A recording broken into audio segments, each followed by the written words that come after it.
గన్నవరం నియోజకవర్గంలో యాదవుల అభివృద్ధికి కృషి చేస్తామంటున్న కూటమి అభ్యర్థి గిడ్డి సత్యనారాయణ మామిడిపదుల మండలంలోని పలు గ్రామాల్లో ఆయన జబర్దస్త్ యాక్టర్ ఆదితో కలిసి ఎన్నికల ప్రచారం నిర్వహించారు. గ్రామాల్లో ఆయనకు అడుగడుగున మహిళలు హారతులతో స్వాగతం పలికారు. సత్యనారాయణ సమక్షంలో కొందరు యాదవ కులస్తులు టీడీపీలోకి చేరారు. వారికి గిడ్డి కండువా కప్పి పార్టీలోకి ఆహ్వానించారు.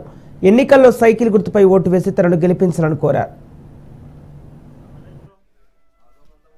కూడా ఇక్కడ ఏమాత్రం అభివృద్ధి చేయలేదు. ఈ నియోజకవర్గానికి సంబంధించి జిల్లా పరిషత్ చైర్మన్ అయ్యుండి కూడా ఏమీ చేయలేదు. అలాంటిది ఇక ఎమ్మెల్యేగా గెలిచి ఆయన ఏం చేస్తాడో మీ అందరికీ తెలుసు. కాబట్టి గిడ్డి సత్యనారాయణ గారు బాగా చదువుకున్న వ్యక్తి, అభివృద్ధి చేయగలిగిన వ్యక్తి.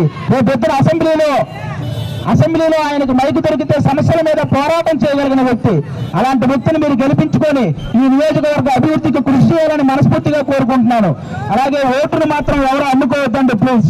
ఓటు అనేది అమ్మేది కాదు, ఫలానా వ్యక్తి కరెక్టే అని నమ్మేది. ఈసారి ఓటు హక్కును కరెక్ట్ గా వినియోగించుకోవాలి, నిజాయితీ వైపు నిలబడాలని కోరుకుంటున్నాను. లెక్కరికి ఆశపడి మగాడు, కుక్కరికి ఆశపడి ఆడది ఓటు అమ్ముకుంటే ఒంటి మీద నిక్కర కూడా ఉంచారు వైసీపీ ప్రభుత్వం. అందరూ గమనించాలి.